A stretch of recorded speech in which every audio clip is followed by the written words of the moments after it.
Thank you, Chairman Jacquard, and the remaining representatives on the committee. At this point in the evening, we've talked about many of the reasons why net neutrality itself is incredibly important, but what I don't think has been brought across at this point is why this issue is important to Rhode Island and tech companies, specifically in Rhode Island. I've provided written testimony. I'm not going to read it all. There's a significant amount I've provided. I'm going to skip to 2 points that I don't think have been brought up at this point. One of those has been called to attention over the last week. This past week, news broke that a company called Cambridge Analytica had harvested data from over 50 million Facebook users and leveraged that information to run advanced voter influence exercises on behalf of a presidential campaign. That influencer exercise, without net neutrality in place, could be waged with incredible precision and effectiveness through the help of ISPs, ensuring that only information or content is accessible through specific networks, acting as censors or providing only data that represents their corporate viewpoint while blocking, slowing, or halting traffic in opposition to their interests. As a point of order, I'm president of the Information Coalition. Sorry, I skipped this over. An organization that works with major technology companies like Microsoft, Box, IBM, as well as a lot of smaller companies that are trying to bring their technologies to market.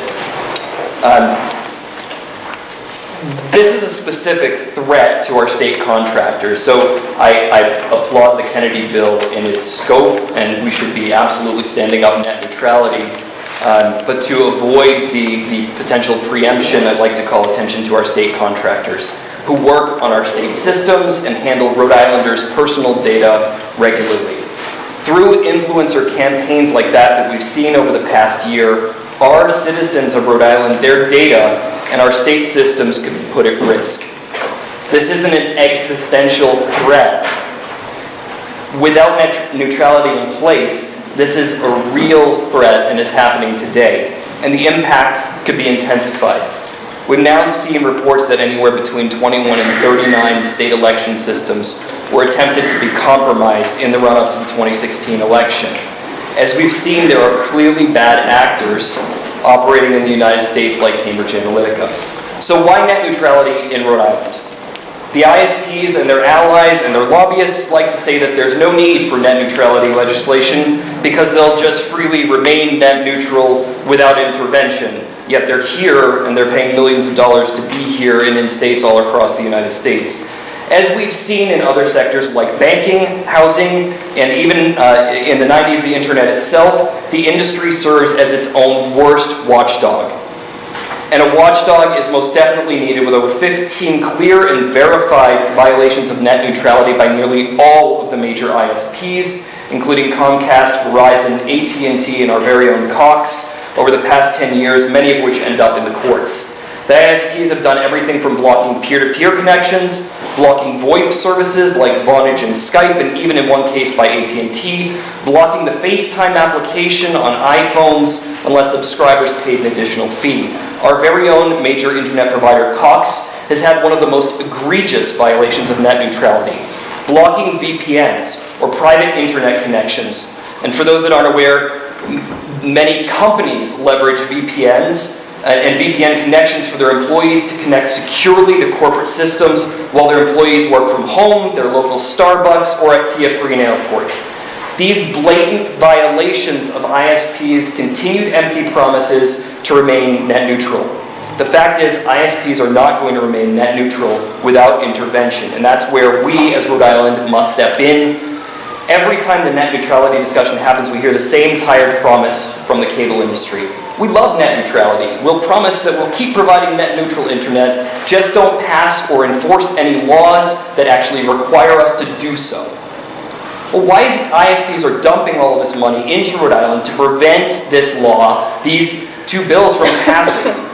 They see this legislation as a threat to them because they plan to, as they have always done in the past, violate net neutrality principles.